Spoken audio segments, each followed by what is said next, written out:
ज्ञानतिमिरन्धस्य ज्ञानञ्जनशलाकया चक्षुरुन्मीलितं येन तस्मै श्रीगुरवे नमः.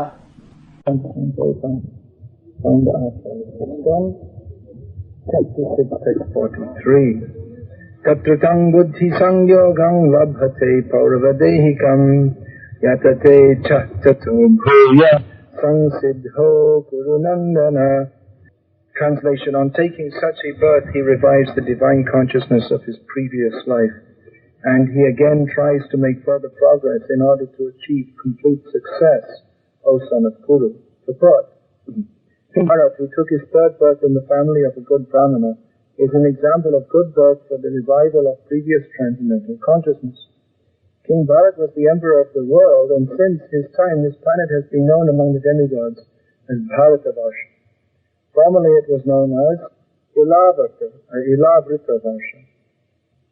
The emperor at an early age retired for spiritual perfection but failed to achieve success. In his next life he took birth in the family of a good Brahmana and was known as Jodhabharat because he always remained secluded and did not talk to anyone. And later on he was discovered as the greatest transcendentalist by King Yahuvana.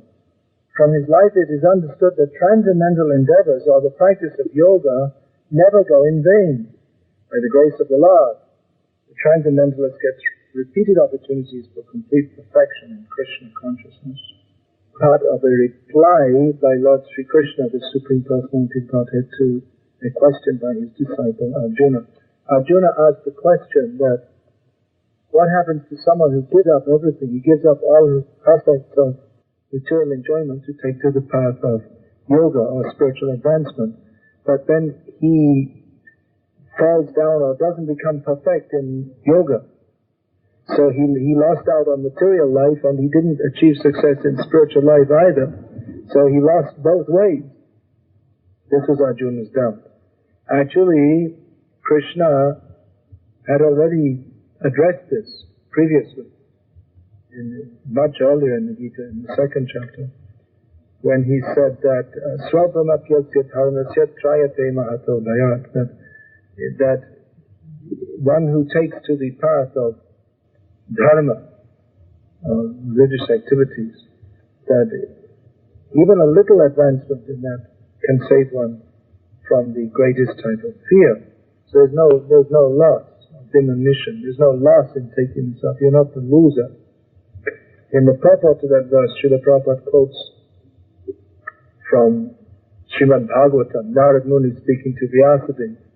Vyasadeva had written so many literatures, Vedic literatures, extolling the path of material advancement by religious activities. But Narad Muni wanted to impress upon Vyasadeva the importance of what Vyasadeva should write about taking to Krishna consciousness. That in Krishna consciousness it's so much superior to any other path. So in this regard, he spoke this verse, that if one gives up his swadharma for the sake of worshipping the lotus feet of Krishna, Hari, give up your swadharma. That means activities as Brahman, Kshatriya, Vaishya, Shudra. There are so many swadharmas. According to social status, one has many duties. So, Tattva Swadharmam Sharanam Bhujam Hare Bhajanna Bhagavata Tattato Yadi. That if one, in the course of performing transcendental activities, having given up his material activities, if before he is complete, before he's perfect, he is apakva, he's not paka, hasn't come to the right point. If he falls down, then what? What is the same point has come up? What will happen? Yatra sattva va bhadrama bhudamushakin ko vatarapto bhajitam swatamata. That even if he falls down in the course of executing transcendental activities, where is the abhadra? Yatra kva va abhadra. There's no question of inauspiciousness for one who falls, even if he falls down. That fall down in itself is inauspicious. compared to the auspiciousness of staying on the spiritual path. But compared to not even trying for the transcendental path, even if one is unsuccessful on the transcendental path, that is much, much better than not taking it up, because Krishna consciousness, it's a permanent asset. If you do something on the piety, there's punya, path, there's consideration. If you do some punya karma, for instance, there's so many punya karmas, planting trees on the road, digging wells, giving money in charity. Of course, that charity should be given to proper brahmanas, not just to any beggar on the street. There's so many pious activities.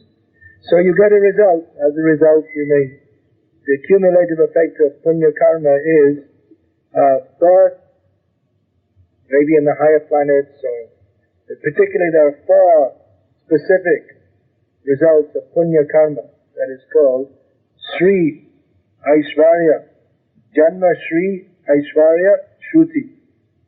That means to be born in a good family, to be wealthy, to be intelligent and learned, and to have good bodily features, good health and all these things.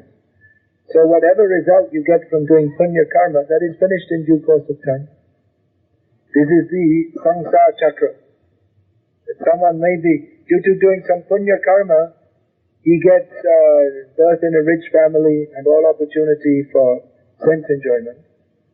And then, but due to sinful desire in the heart, he, having gotten money and so on, he simply becomes a renegade. We see that so many times. Someone works hard, from a poor background they become rich, and then their sons or their grandsons just squander all the money on wine, women and gambling. It's a common syndrome. So someone is born in a rich family, but he simply uses it for sinful life, and then if you spend the money on wine, women and gambling, that's sinful. It means he got the opportunity due to some pious activity, but because of sinful desire in the heart, when he gets the opportunity, he simply misuses it and goes to hell. So this is the samsara chakra. Whereas someone who performs activities in Krishna consciousness, that is a permanent asset. That means if you even once say the name of Krishna, that becomes your permanent spiritual asset. Spiritual assets are different to material assets. When we're talking about assets, we're not exactly talking about bank balance, although it's something like that. It's something like that means if you build up enough punya karma, then you can go to Swarga Loka. And if you don't, then you can get maybe halfway to Gandharva Loka, or you can get to America. That's even further down. So it's a cumulative effect, and that's balanced off by there's also the consideration of path, because people do punya and path. Karma comes as a mixed bag. Just like we often see someone born in a nice, pious, rich family, but then one of their sons or daughters is mentally retarded. It's quite common, actually.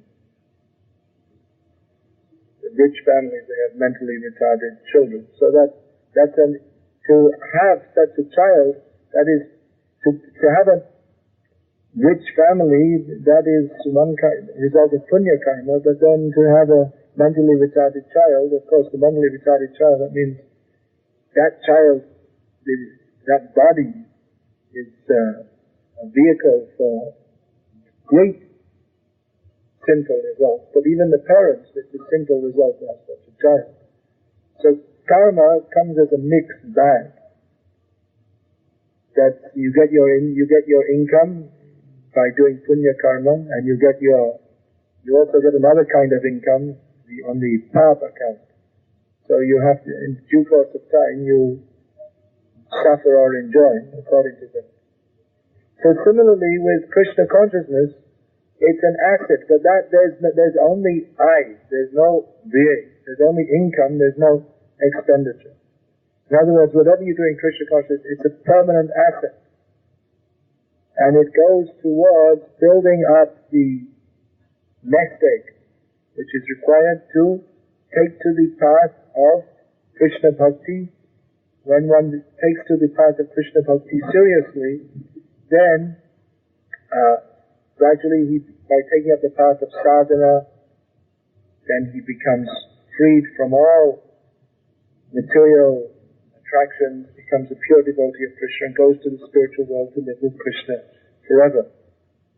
So that the bhakti account, it builds up. Even for those who are not in bhakti, there is sukriti. It's bhakti unmukhi sukriti. That means pious activities which are performed, which are conducive towards devotional service. For instance, they may be just walking along the street and there's Jagannath Rath Yatra is coming, or the Partha-Sarathi, they're having the festival. The deity comes out. So out of some pious feeling they may offer respect. They may even see, just by seeing you. If you offer respect, there's more sukriti. Sukriti means pious, transcendentally pious activity. But even if they even just by seeing, one is benefited. That's why previously rich men used to build temples, because they knew they would get so much punya themselves. Because in future, for hundreds of years, they'll be holding festivals, people will be coming and seeing the deity, and even the deity goes out, and even people who are not interested, they get benefit. So when these benefits build up, then what happens that within the heart, there comes a feeling. When you have contact with Bhakti, maybe over many lifetimes, that you've had contact again and again. So what happens is, the natural effect of coming in contact with Bhakti is that one feels disillusioned with material life. He feels not very comfortable or proper. And he sees everyone is simply interested in materialism and sense enjoyment. But someone who has the transcendental impetus dormant in their heart, they can't be satisfied simply with eating, drinking, sleeping, enjoying material life, comfortable house, nice home, nice stuff. They'll feel there's something missing, something wrong. There's got to be something more to life than this. They start to think that, all these philosophical questions become prominent in their mind. That, what happens at the time of death? What's the use of working so hard to get all this money and live comfortably and have to die in a few years anyway? Why do I have to die? What happens after that? Now those who are atheistic or under the influence of atheistic propaganda, especially in the modern age, atheistic propaganda is very prominent, especially in these educational institutions where they're trying to educate you to be a good pawn in the big economic machine which is making few people lots and lots of money. And they'll tell you, you get a degree and then you can get a good job. A good job means you work like an ass for so many hours and you get what's called a good salary. That means instead of going to work on the bus, you drive some car. That's all. You have your own car to drive and get stuck in the traffic jam. When you come back completely exhausted from being overworked, you have your own house to fall asleep in. This is called becoming a success. So they want you to be simply material. Don't think about all these silly things. What happens after death and God and all these are all, they'll tell you, they're all silly. It's not silly. You're silly if you don't think about it. What does happen after this? No one knows, therefore don't even think about it. What do you mean? You don't know. Doesn't mean no one knows. We can't investigate it scientifically. So what? You think that everything has to be measured by a machine? If you can't measure something with a machine, it doesn't exist. You think you have the whole totality of reality and understanding within your test tube? You think so? You're so foolish. There are so many levels of knowledge, so many subtle levels of knowledge. You think you've understood everything? Actually, if you want to be reasonable, the first thing you should assume is that there are so many things we don't know. We can't measure by material means. Why should we presume that everything is within the scope of our sensual perception? Isn't that science? It's supposed to be that we believe what we can see, touch, taste, smell, hear, and feel, and then speculate about it. This is supposed to be science. But why do you think that all of reality is within your sensual perception? Why is it supposed to be an axiomatic fact that everything is observable by the senses? Why is that? Rather, it would be more reasonable to assume that there are many levels of reality which we don't have direct access to with our senses. So the transcendental knowledge that teaches us, just as we're getting from Shastra, gives us knowledge of that which we cannot, it's not subject to experimentation. The Vedic knowledge is called aparushaya. That means it's not coming from any material source. It's not subject to be experimented upon. Actually, there's some experiment also. Just like we say, chant Hare Krishna and be happy. And if you do, you'll be happy. It's a very simple thing. The cure for depression, you don't have to take pills, any such thing. Chant Hare Krishna and dance. It's impossible to remain unhappy. Try it. If you're ever feeling depressed, you just jump up and down and chant Hare Krishna. Call out to Krishna, and you're automatically, there's no depression, anxiety, all these things going on. So anyway, like I was saying, those who are not subject to, those who are not so much subject to the propaganda we're drilled with day and night, in TV, magazines, in educational institutions, that the goal of life is simply to work hard, earn a lot of money, and go to a tennis game or a cricket game and watch the Miss World contest on TV, and this is what life's all about. What more is there than this?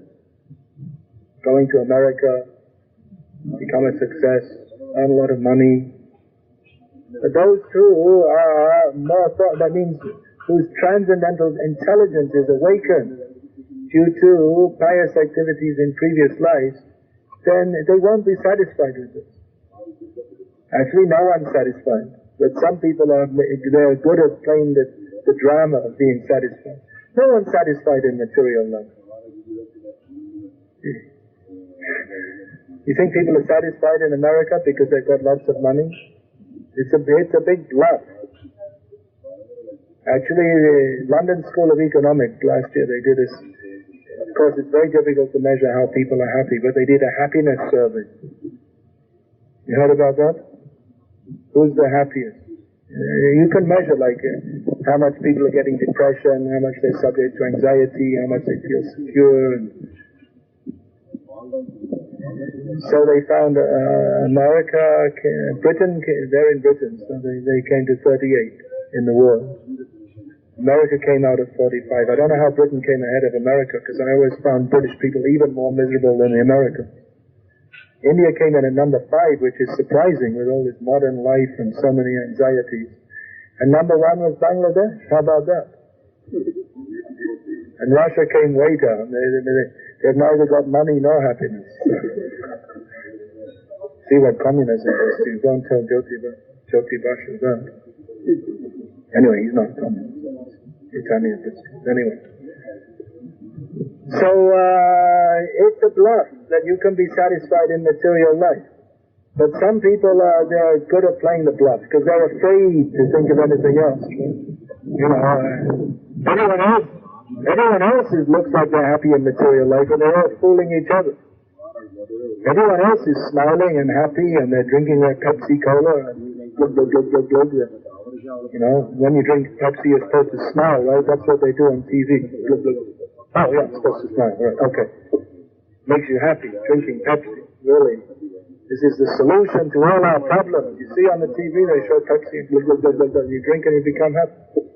Great, it's only, 8 rupees a bottle? Of course, it's a bluff. It's about everyone in material life is just playing out this bluff. Everyone's afraid to say, hey, look, you know, I'm not really happy. You're not. Come on, man. Go to the movies. Drink a Pepsi. Get the latest fashions. You gotta be happy. You know that story of the emperor's new clothes? You all know that story? It's famous in the Western countries, how some people came and bluffed the king of one country. Said, we're expert tailors. And we make the best dresses, better than Levi jeans. Said, but only the most intelligent people can see our cloth. Foolish people can't see it. So, would you like us to make some clothes? It's very expensive, but you're a king, you can pay it. It costs many tons of gold for our cloth. So the king said, all right, well let me see your cloth. And he brought it out in front of the king, and no one could see it. And they were saying, you see how fine it is? This is the finest silk cloth with this very special quality that only intelligent people can see it. And no one could see anything because there wasn't any cloth there. They were all saying, oh yes, well, it's really wonderful, yes. So they made the cloth, they were stitching, and from time to time the king would come to see, and then see if it fits. Yeah, we just have to adjust it a little bit. And the king's saying, oh, it's really wonderful. Yes, this is the best we've ever made. So eventually it came time for the clothes to be finished, so all the money was paid, and the tailors, they fitted it on the king. Wait a minute, we just have to adjust it a little bit. We went back to their sewing machines, Singer sewing machines, just adjusted a little bit. Said, just perfect. What do all the ministers say? Oh, it's the best part of it. Wonderful. Amazing new style. Very good. Everyone was saying, very nice. So then they suggested, he was standing there naked. They suggested, you go on a parade in the public and show everyone this amazing cloth, which only intelligent people can see. So in the meantime, he went on the parade, and the tailors, they took their gold and they were off somewhere. So on the public parade, and the king was going there absolutely naked. But everyone was saying, oh, how wonderful, because they didn't want to say that I can't see the clothes, because that would mean they were a fool. So everyone was saying, yes, wow, wonderful clothes. One young child stood up and said, hey, the emperor's got no clothes on. Oh, he's just a foolish child. No, he's got no clothes on. Ah! But they all say, no, come on, he's just a foolish child. Everyone can see the wonderful clothes. So it's like that in material life. Everyone is saying, yes, it's all wonderful, we've got some new plans, and don't worry, every government's a complete mess, but we'll elect another one. And every party comes and says, yes, we will solve the problems, and everyone goes along, they spend crores on the election and kill a few people, and now new party has come and everything's going to be wonderful.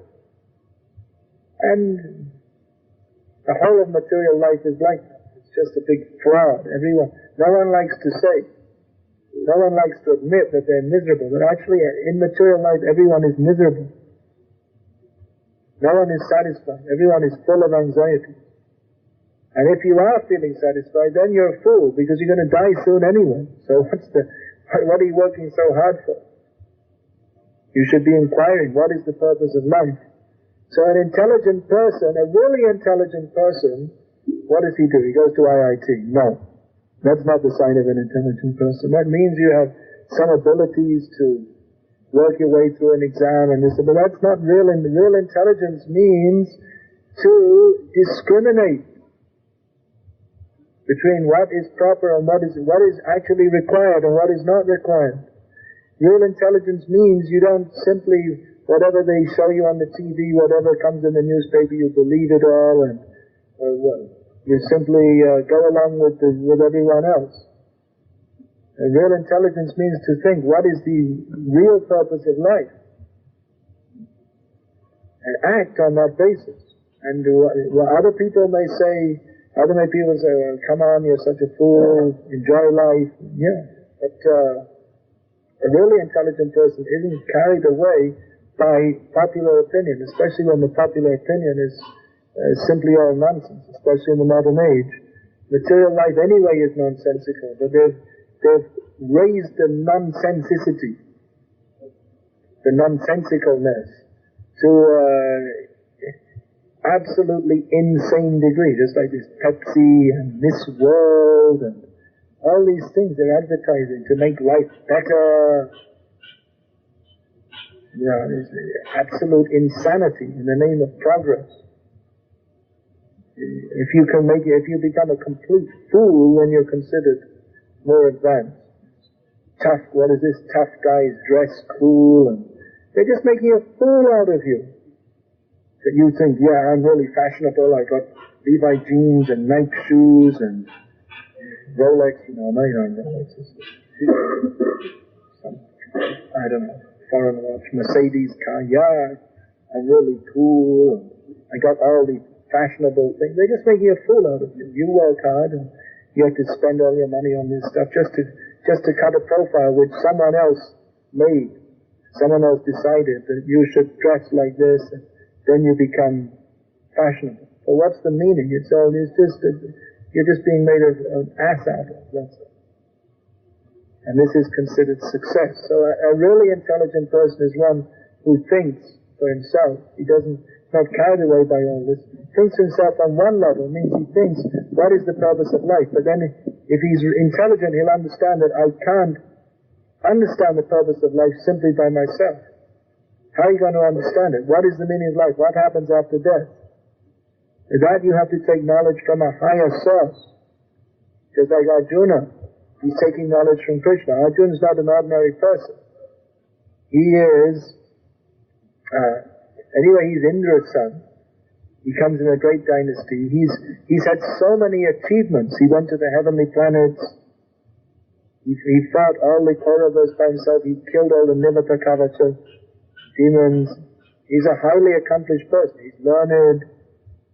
He's expert in dancing. He has so many qualities and qualifications. But when it comes to understand spiritual knowledge, he knows that what he doesn't know, he admits, I don't know, I have to learn it. Now I'm bewildered. At the beginning of Gita, we see Arjuna saying, I'm bewildered. I don't know what is my proper duty. What should I do? So he approaches Krishna, who's the best guru, who gives him spiritual knowledge, and tells him that here the doubt, Arjuna's doubt comes, well, all right, this is all very good, this spiritual life, but what if I take to it and I despoil my material prospects? Krishna says, you're not the loser. In material life, you're always the loser. Don't be fooled by this whole thing. Become a success. No one in material life is a success, because you know what happens in material life? Everyone is flattened by death. Literally flat on the ground. Death comes. Mrityu sarva harashtra. Death takes away everything. Even if you become a famous person, you have an obituary in the newspaper, that won't help you. Everyone is a failure, because whatever you struggle to achieve, it's all lost at the time of death. And then again you become a cat or a dog, and you have to take another birth and start all over again. Whereas in spiritual life, you're always a success. Because whatever you do, even if you don't become perfect, this is what Krishna is saying, you get another chance in the next life to go on, and then you achieve the ultimate success, which is to get free from birth and death. That is actual success. If you don't become Krishna conscious, if you don't cross over birth and death, then you're a failure. Paravavastava gabodhajata yavanna jigyasata atmatattvam. This is a very simple formula given. As long as you don't inquire into Atma Tattva, or the reality of the self, you're always a failure. Because whatever you want to do, it's all finished in due course of time. Just recently I was reading something, someone sent me some email, some quotes from some Chinese king. So this king lived some few thousand years ago, and he was the head of a vast dynasty in China. I'd never heard of him before. I don't think most people in the world have either. Probably not even in China, because they've expunged all their past history. So there he was. He was a king ruling over the most of China. A big figure. It's a big figure, isn't it? It's a big personality to be ruling over China. And he was some kind of a philosopher too. That's why his quotes have been preserved into the present day. But no one's heard his name and fame is all gone. Where is the soul who is in that body? Who knows? How many lives has he been through since then?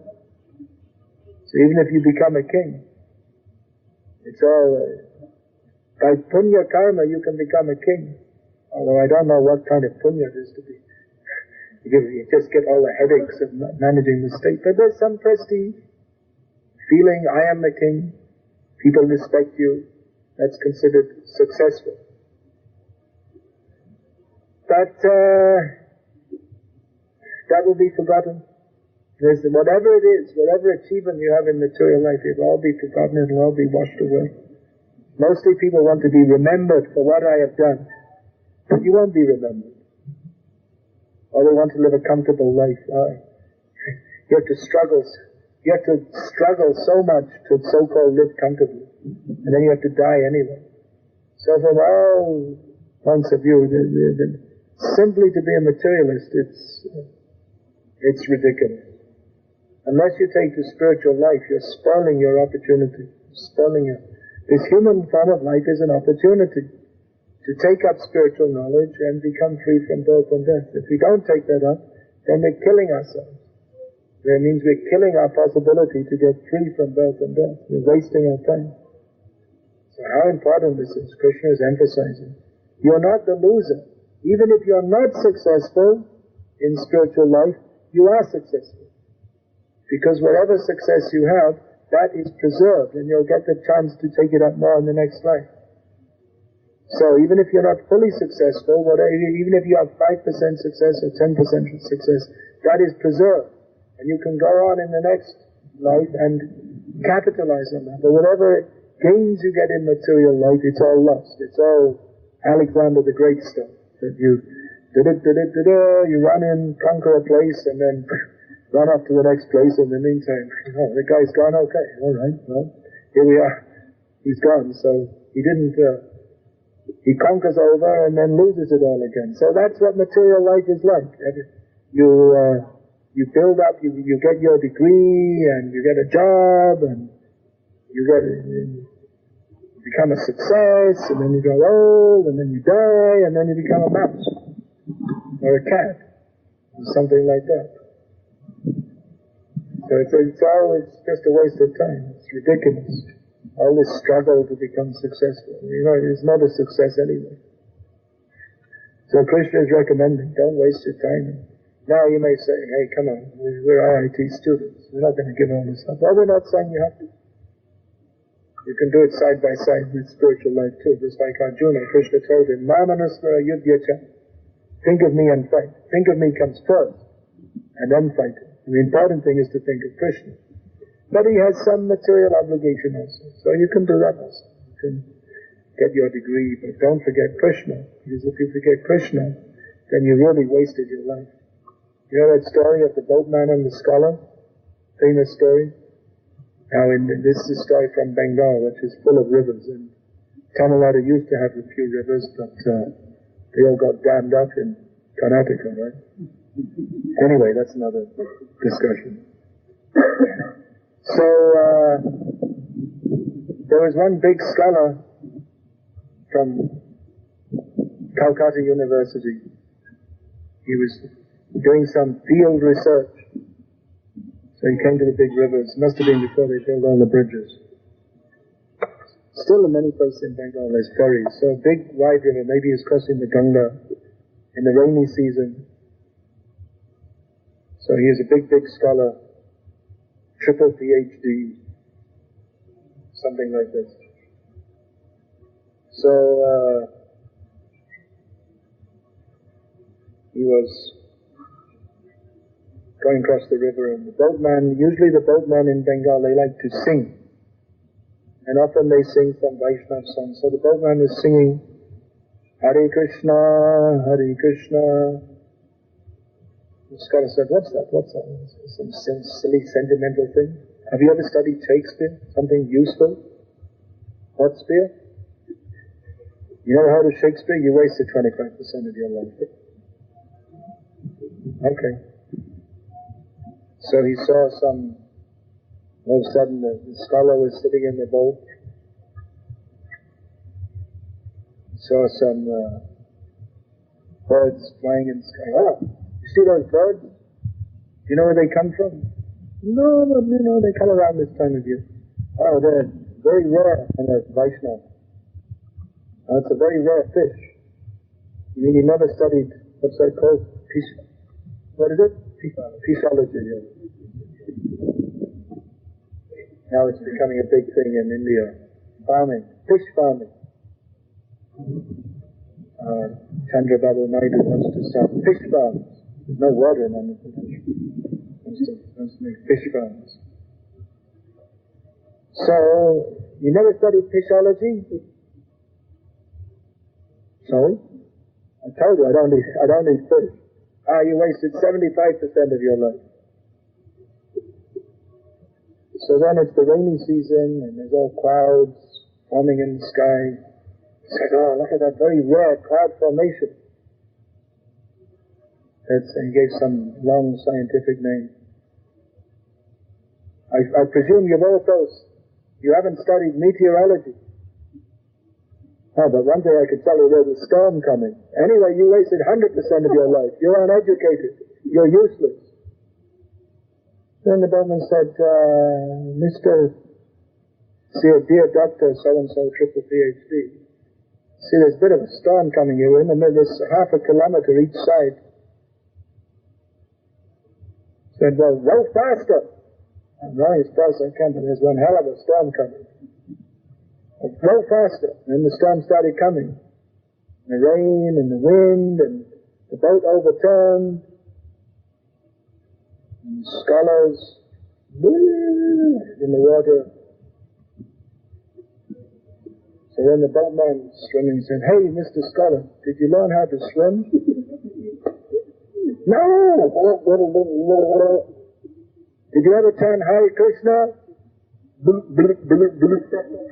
You wasted 100% of your life. You wasted your life.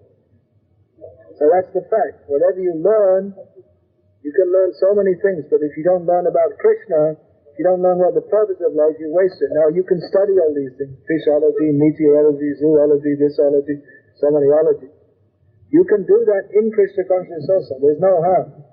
If you see nature and you understand whose nature this is all coming from Krishna. There must be a God in someone must have designed all of this. It's not simply coming by chance. So if you see the greatness of God in everything, that's real science.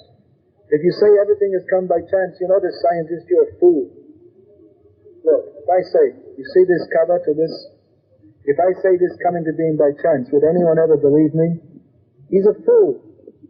It must have been, you see, what's required to make this? You have to get this, first of all, to get the steel, you have to get the iron ore, and then how to extract it, and then how to make exactly this quality of steel, and then how to get it so it fits just nicely. Not too tight and not too loose. It requires a lot of intelligence just to make this simple cover or a steel cover. And you're going to say the whole universe with its incredible complexity, which science means simply to study the complexity, and you've hardly reached the beginning of understanding what's going on. You don't even know what's going on in even one cell. You can't say exactly how it's all working, how they're interacting within the body. You can't say.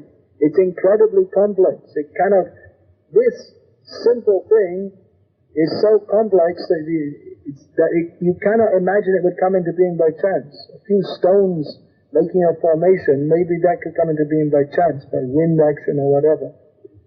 But something even as simple as this is too complex for us to imagine it coming into being by chance, even in millions of years. So how are you going to say the whole universe is coming to being by chance? It's a big bluff.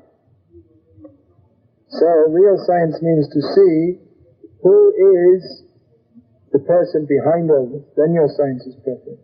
Then your science, you can dovetail that with Bhakti, which is the real purpose of life. Because even if you know so many things, but you don't know who I am, what is my purpose of life, who is God, what is my relationship with Him, then all your learning is superficial and it cannot actually help you. But if you learn this simple thing, who am I? I'm spirit soul, I'm not the body is temporary, I'm an eternal servant of Krishna, who is this supreme intelligence. Doesn't matter how intelligent you are, Einstein, whatever. None of them are anything near as intelligent as Krishna. Even their intelligence is coming from Krishna in the first place. So that is real science. That is real intelligence. That Krishna is teaching us here. Hare Krishna. I'll finish there. Are there any questions?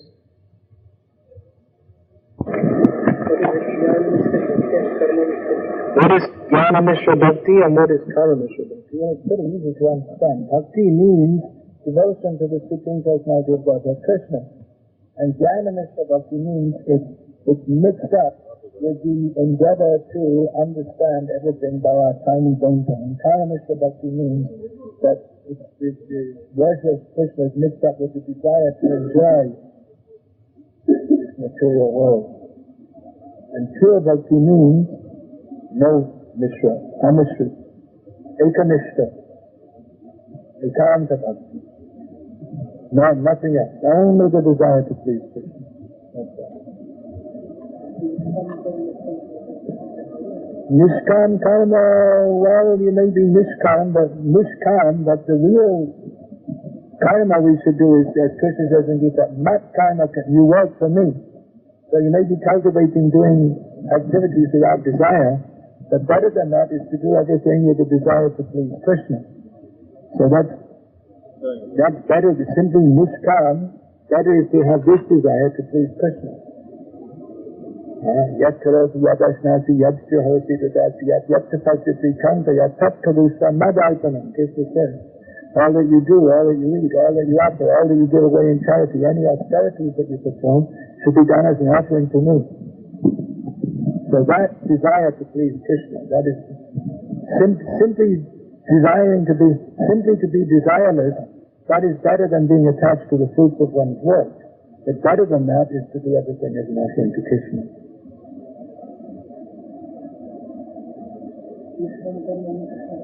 Yeah, nishkam karma, that is in Krishna. That means without any material desire. No. Well, different acharyas have given different definitions.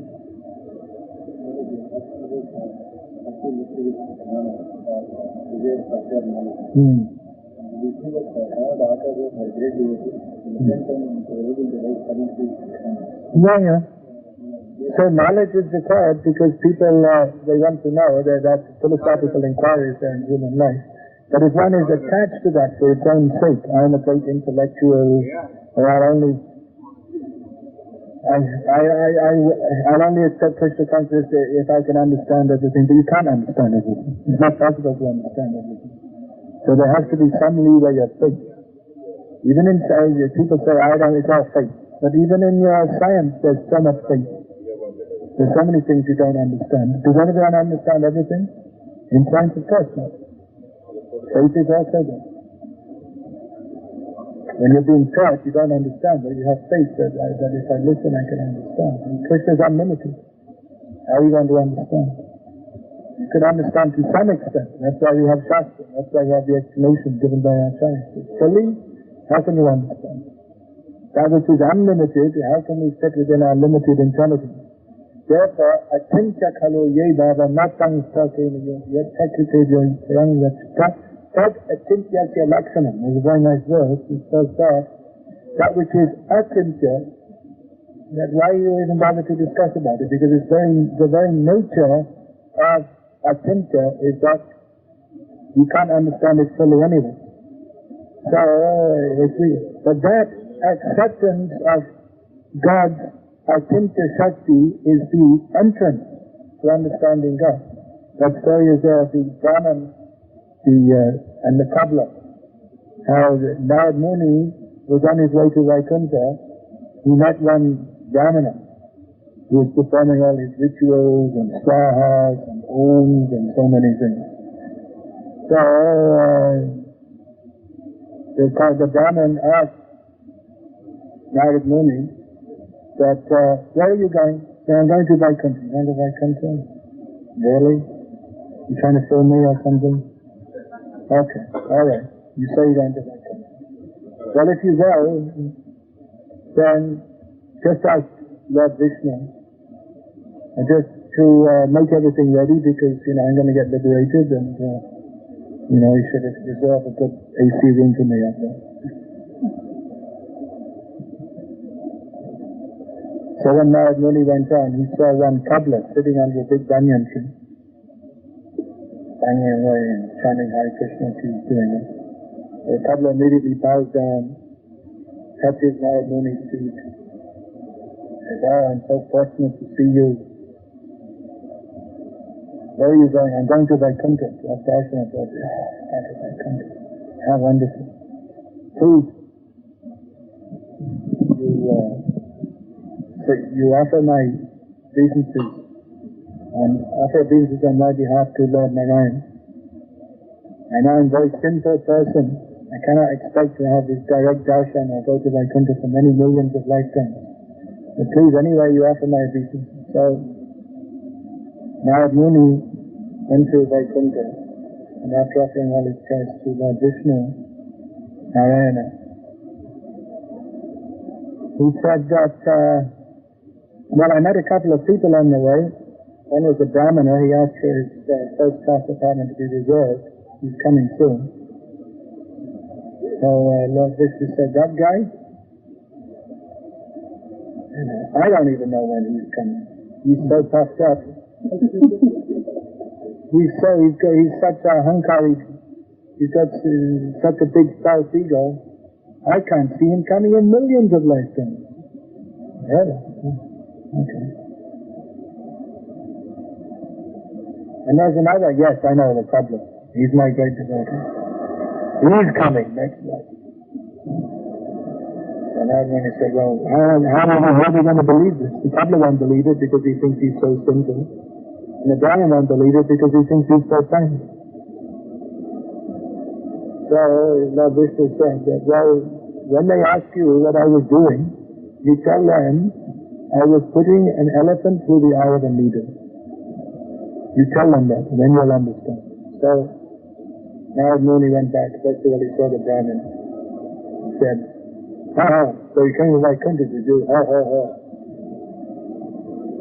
Yes, I came, and Lord Vishnu, by the way, said that you're so puffed up and proud that you won't be going back to Godhead for many, many millions of lifetimes." "Come on, Narad Muni. You're just bluffing. You never went to Vaikuntha. Come on, tell me, what was Vishnu doing?" He said, "He's putting an elephant through the eye of a needle." Just a big bluffer. I don't believe it. So then Narad Muni went on to see the cobbler. The cobbler immediately offered obeisances again, gave him a nice place to sit. "Oh, dear, you saw my Lord Vishnu. Did you see him seated on Sheesh Nag, being massaged, his feet by Lakshmi, surrounded by all the Vishnu Parshad, praising him? Tell me, what was he doing?" So Narad said, "He's putting an elephant through the eye of a needle."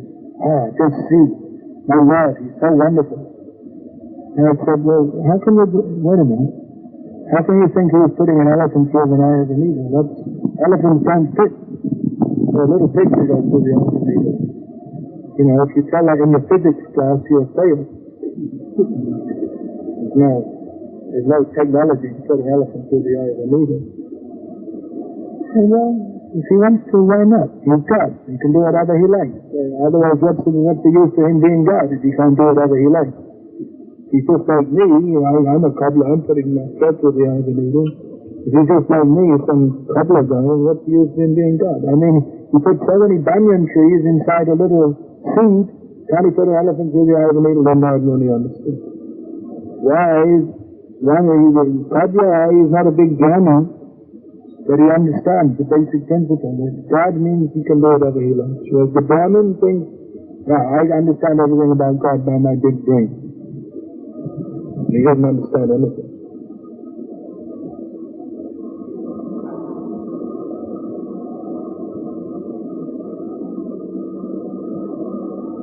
There are so many things in Shastra. God has 4 hands, different forms, all different things. So I didn't see that.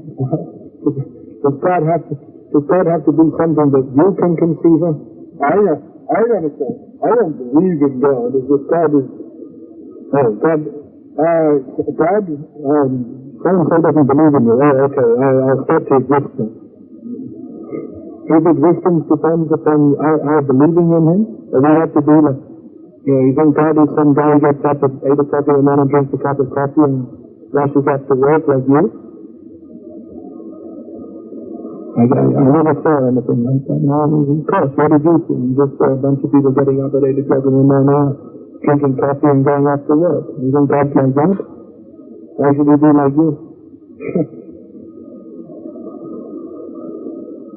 So, the open-mindedness, as you said, open-mindedness means to accept the inconceivable.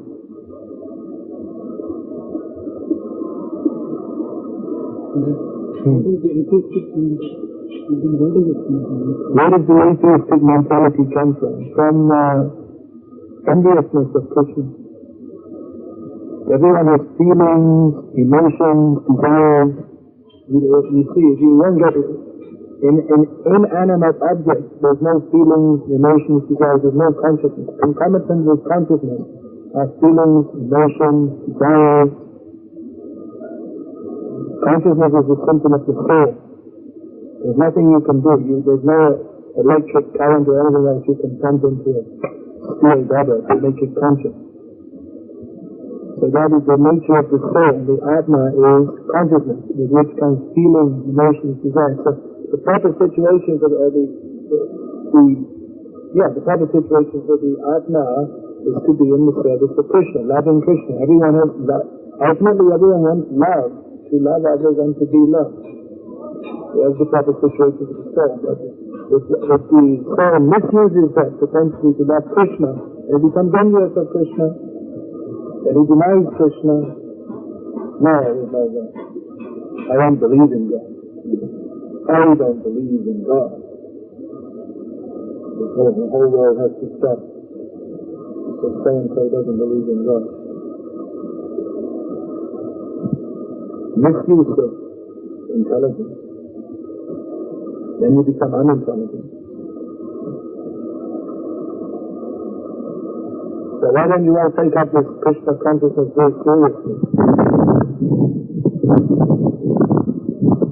For your own sake and for others also. Spread it to others. You don't need to. We already have so much technological so-called advancement. We already screwed up the world enough with all this technological advancement. Time for some spiritual advancement.